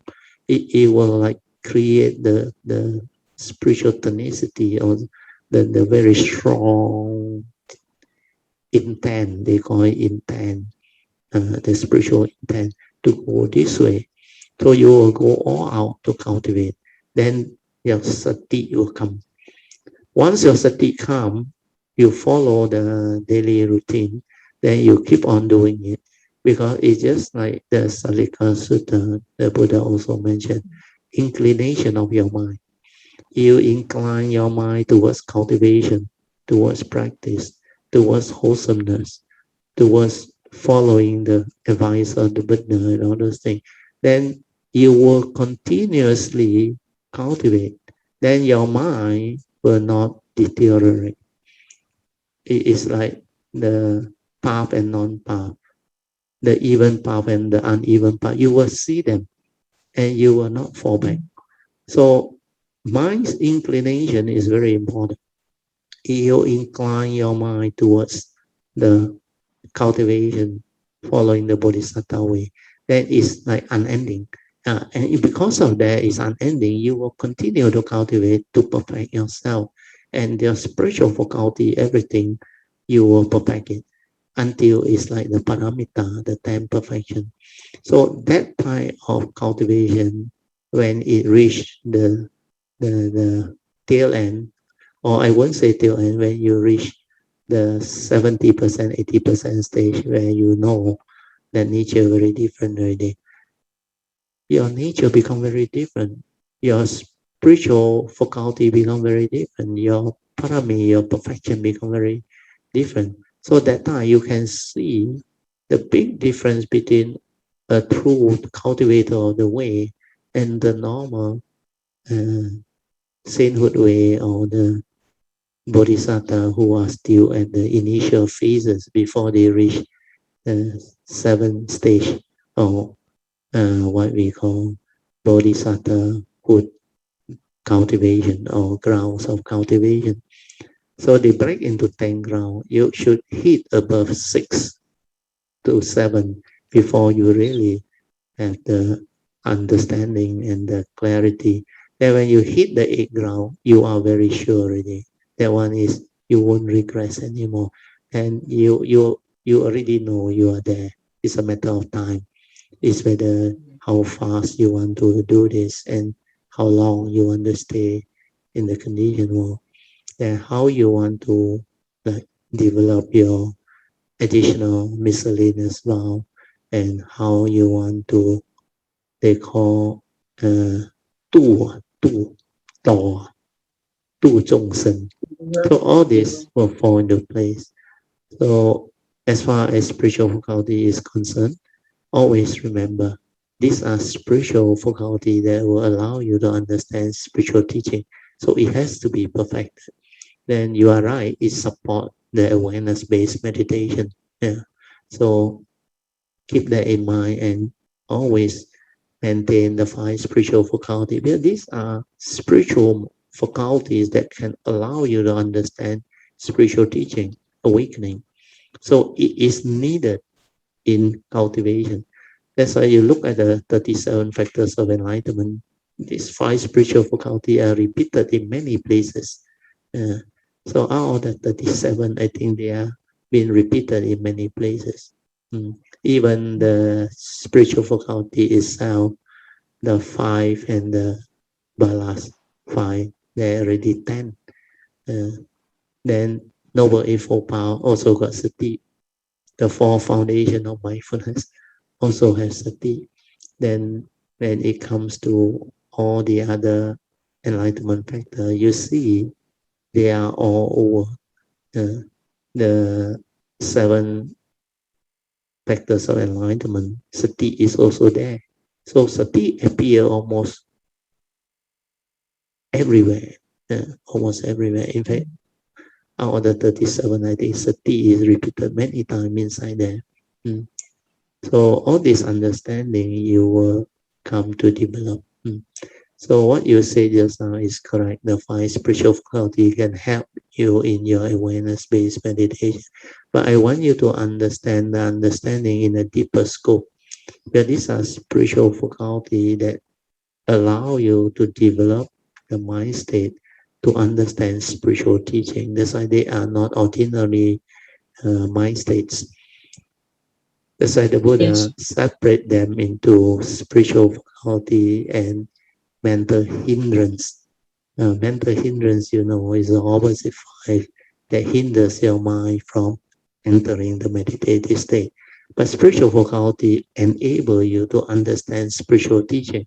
That's why they are called spiritual faculties. And these are very powerful spiritual mind state that can allow you to penetrate. because without them, your cultivation actually cannot progress. Okay, you can continue. Yeah, certainly. Okay, Bratio, not much already. Yeah, Miss Lee, just now what you point out, the questions is very, very good, you see. The faith and the virya are the very, very key fundamentals for the all cultivations. And because of that, like what Brother say, it will trigger the sati, you see. And with the sati, it will move the cultivations. And then you will start the cultivations, and that it will be like the interlink of everything, you see, and then you will just move forwards. And also, I very touched what Brother shared shared just now, that we cannot, be too complacent, you see, and yeah, that really, because sometimes when we were too what do you call that, into our daily life, you see, and we may just lose our focus. Okay, because and we are still not steady yet, you see, and especially for me, like, the awareness is still not stable yet, you see. So it's very easy to be triggered by the daily life things, you see. And one is be triggered, and it suddenly is like, what happened then? It lost all the abilities, of awareness, you see, and you will need a start to keep back, you see. Yeah, really, I think this is a very, very good reminder, Sadhu. And I also want to bring out like what PG mentioned last Thursday, you see. I was very, very moved for that, you see. She said that we need to start to do our cultivations before we meet our life difficulties, see. And that really, it's a struck on, to me. It's like, yes, we cannot, when we are still okay the time, you see, we need to speed up our process, our cultivations, you see, to more diligence, because you will never know, you see. Because when thing happens, and you don't have the wisdom, yes, it will be very, very difficult. Yeah, so I actually, in fact, I did a small video for that, is it, because it's very, very powerful. For that. Yes, I do. Sadhu. Very good. Anything else? Maybe you use this one. This might better. Distortion. Yeah. Well, I think is cultivations is a non-stop, you see, a non-going process. Yeah, an ending process. We have to always be in touch with it. That's why Kayamita is very, very important, and attending the Dharma course is very important. It's a reminder, for us to navigate ourselves to the, to the right path, is it? Yeah. So really sadhu for brother sharing, really sadhu, and then Miss Lee and Sister PG is pointing out sadhu, really. Sadhu. Very good. So this is along the way, really, they will be up and down, because like my case is like, because it's still not steady yet, you see. So they were bound to have a lot of like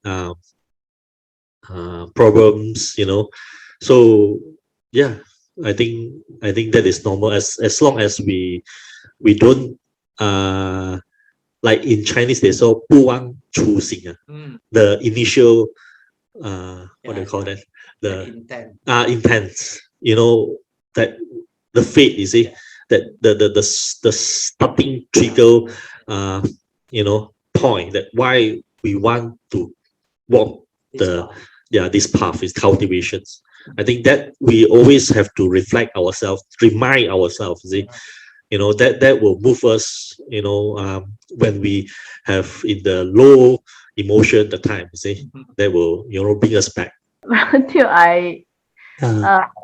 I think for me is meditations. Um, I sometimes don't know because of laziness or what I do lying down Oh, okay. meditation. Do you have a proper daily routine, daily religious routine where you do uh, for a while, a period? Mm. Yes, I have, but uh, I will do the Bodhisattva vow, but Oh, that's good. Yeah, that's good. not Uh, 100%. There are certain days I didn't do the routine at all, so I will miss it. But once I do for the particular day, sometimes it's not in the morning, it's in the evening, I will do Bodhisattva vow. good.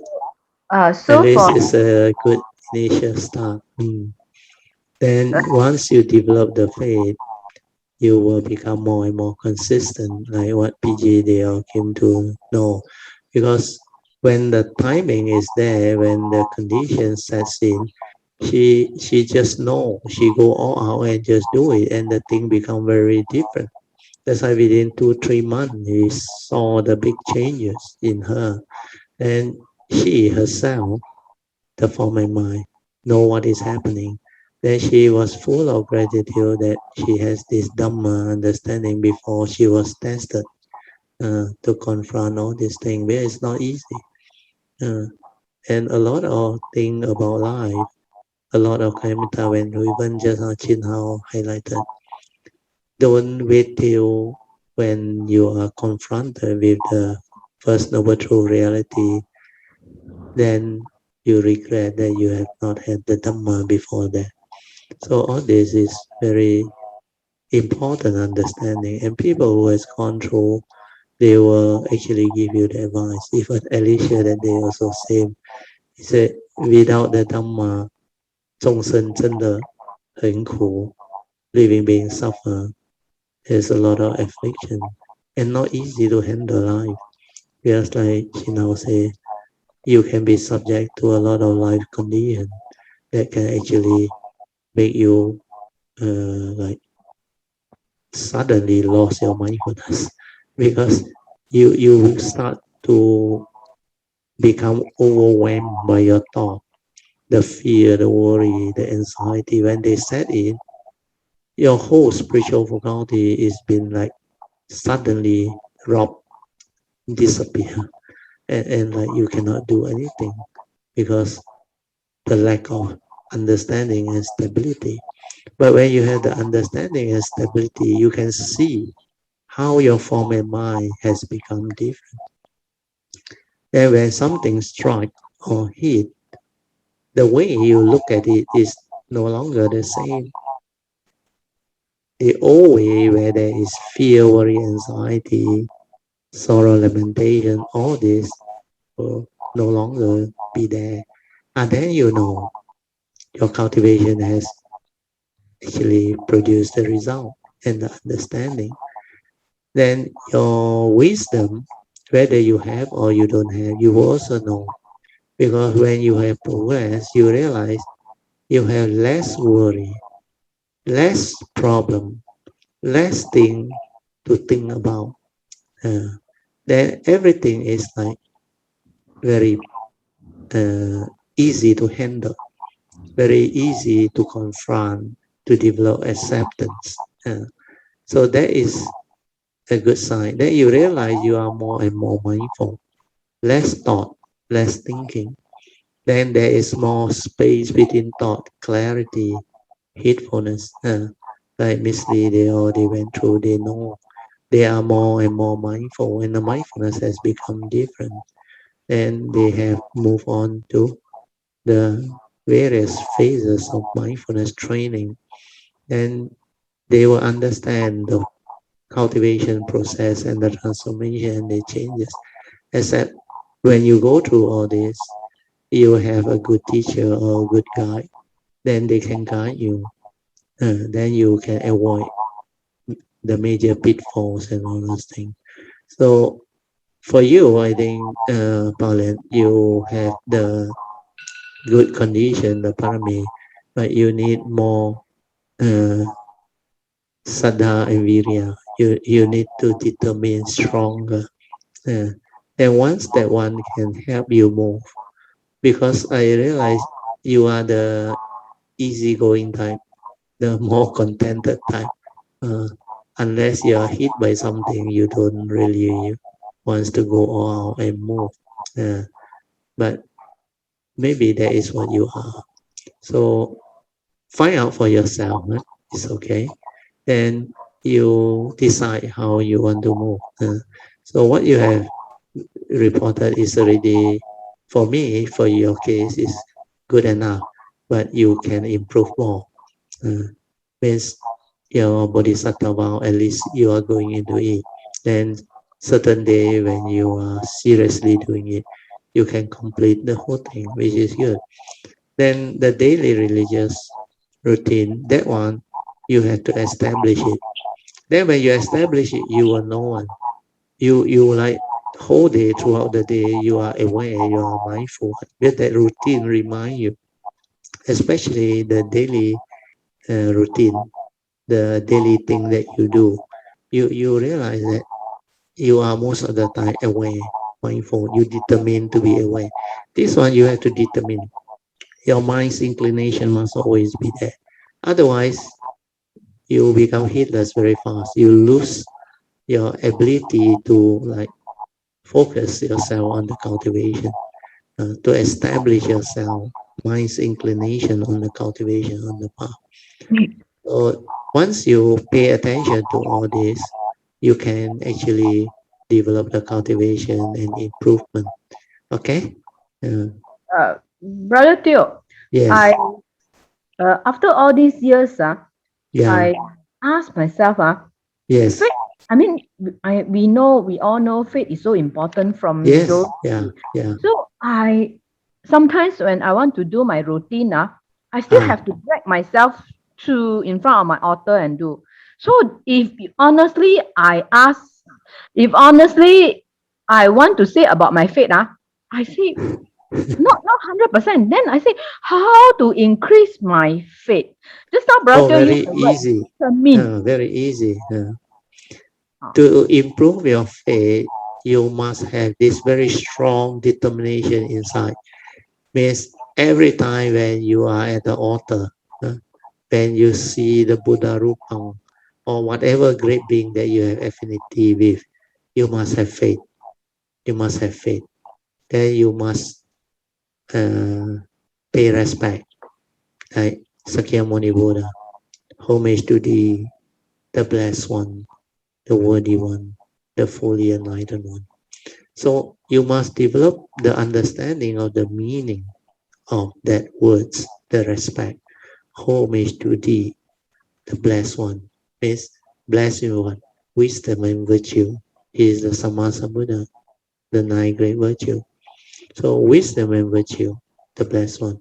The worthy one, because he is the not only enlightened, he is fully enlightened. That's why he is worthy of respect, offering, hospitality, then of course medicine and other things. Then you should also have the final one. Homage to thee, the blessed one, the worthy one, and the fully enlightened one. Where he is not only enlightened, he is fully enlightened. He is a Sammasambuddha.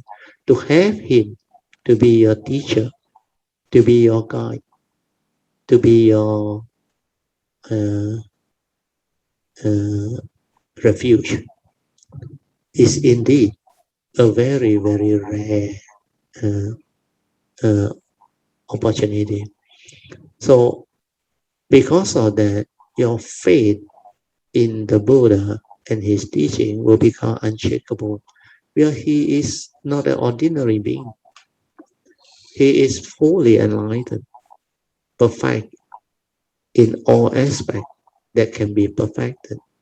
And to have him as your teacher, your guide, and your refuge, master, is actually something that you will feel very strongly That's why that gratitude, that faith become very strong.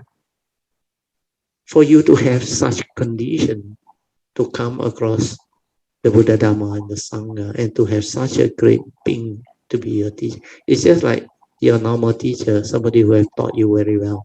You already respect and have gratitude towards that teacher.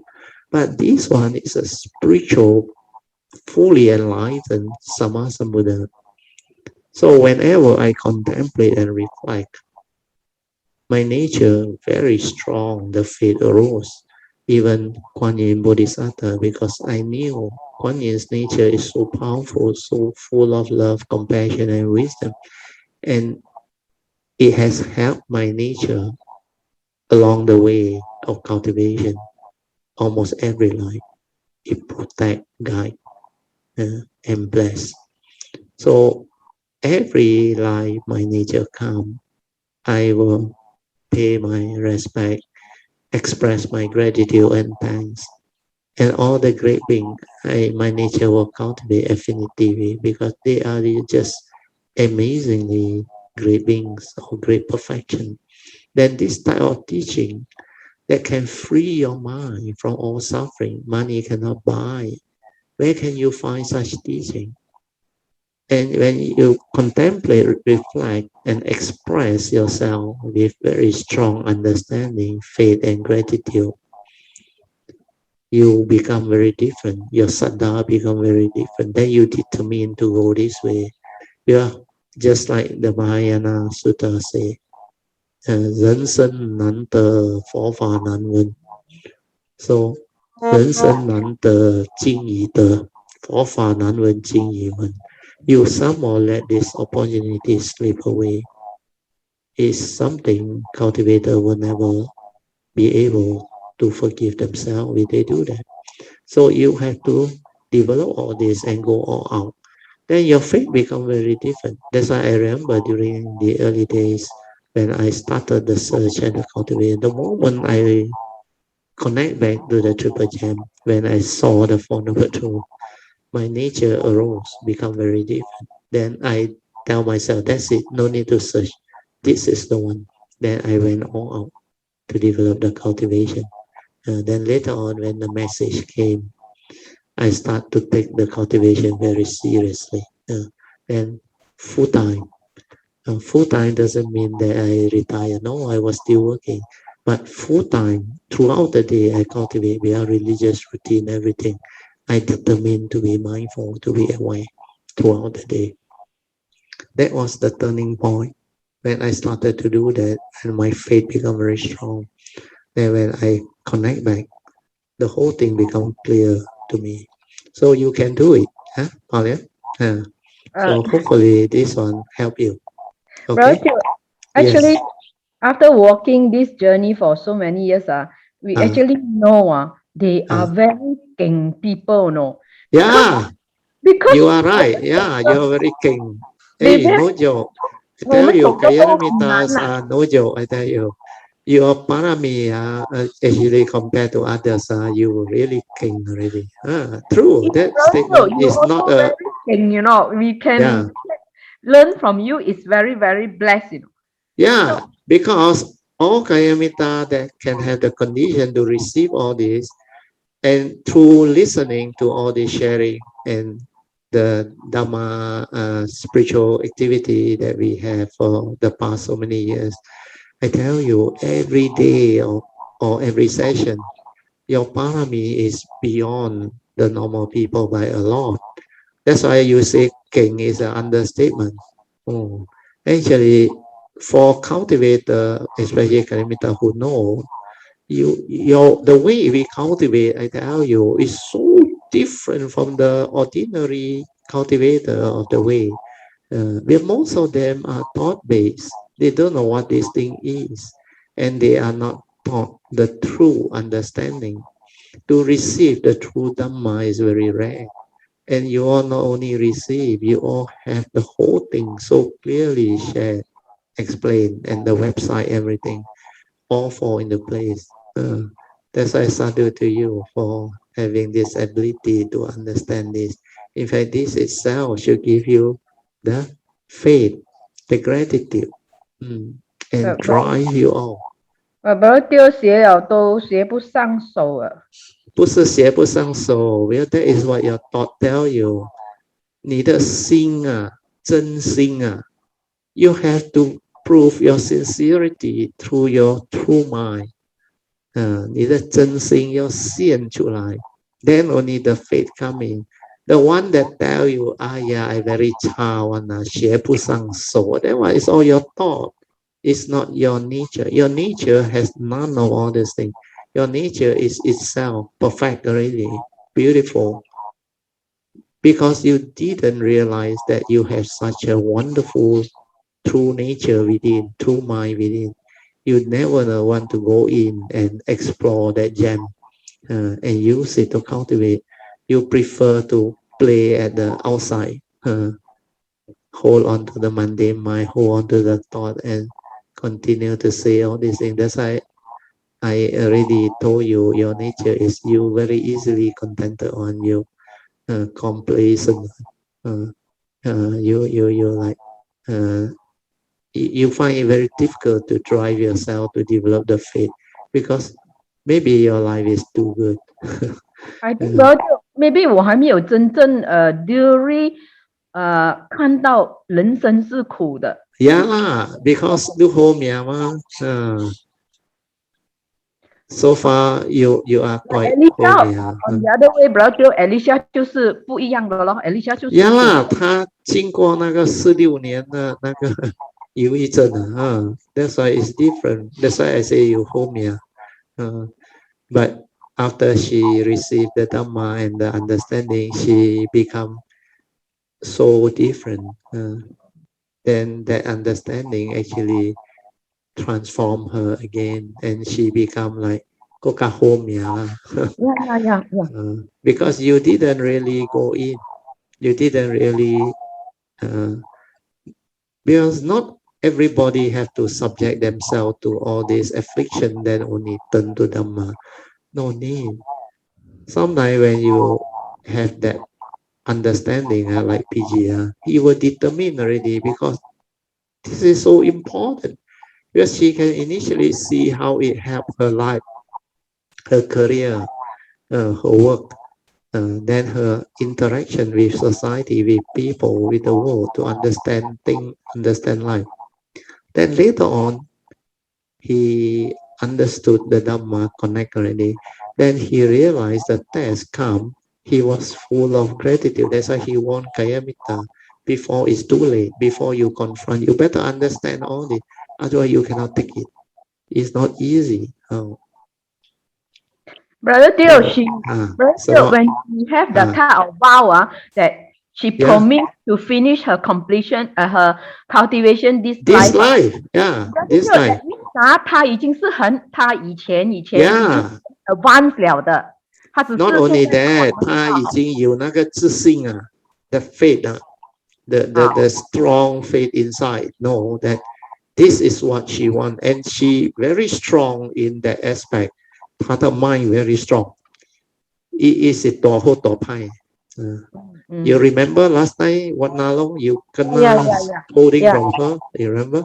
Yeah. You are the one. You look at her, you also scared. I realize.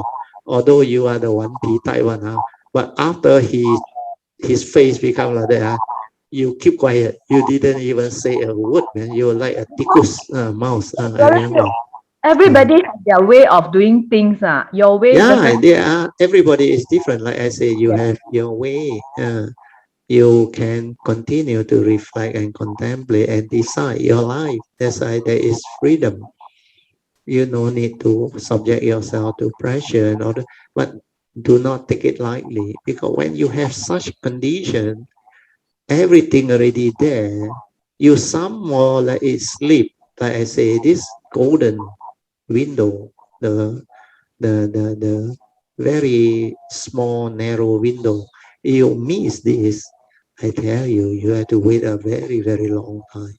Maybe like the Sutta say 500 million aeons.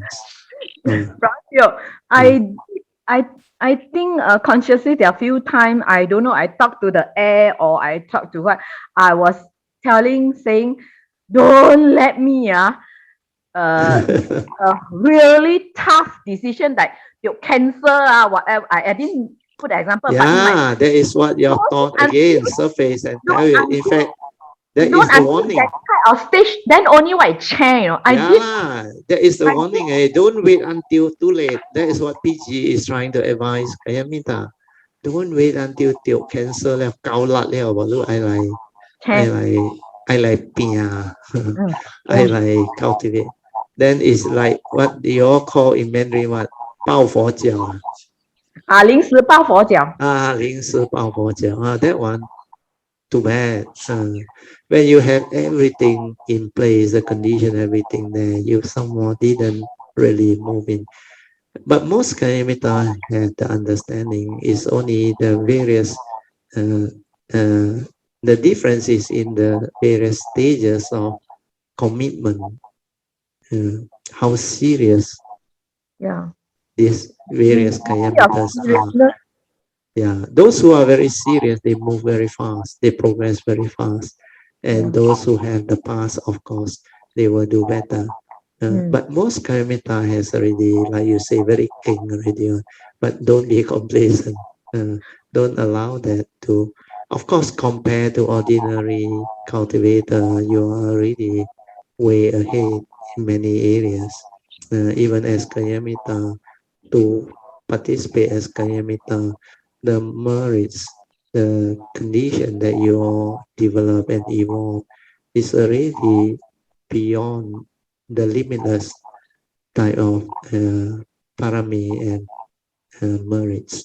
Because to be involved in all this Kayamita activity and to be part of the Kayamita ship, we had the Kayamita fund, the spiritual trip, and all these spiritual activities and causes.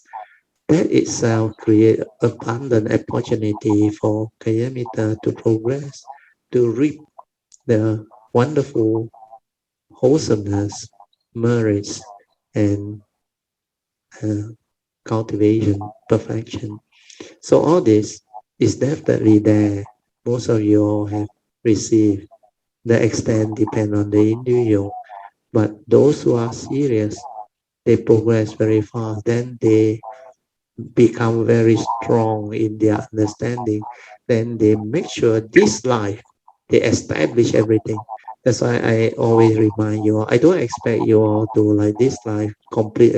No, but at least this life understand the urgency, the beauty, then develop the vow, the Bohi mind, plant the seed of Bohi, and determine to go this way until very stable, very strong, until your way is established. Then life after life, whenever you whether choose to come or have to come, you will have this Bodhisattva vow understanding.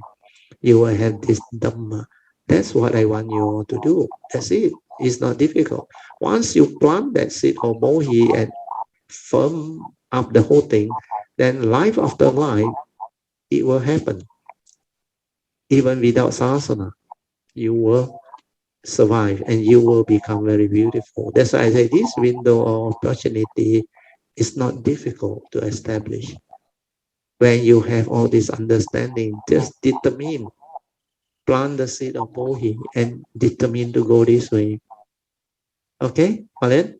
Thank you, Sadhu, Brother Yeah, Teo. Sadhu, thank you for your this condition to arise all this. So we will end the sharing. We are 6:18 already. Let us rejoice. Sadhu, sadhu, sadhu. And we thank Sister Lee, Chinao, and Pauline for the good condition and the good sharing.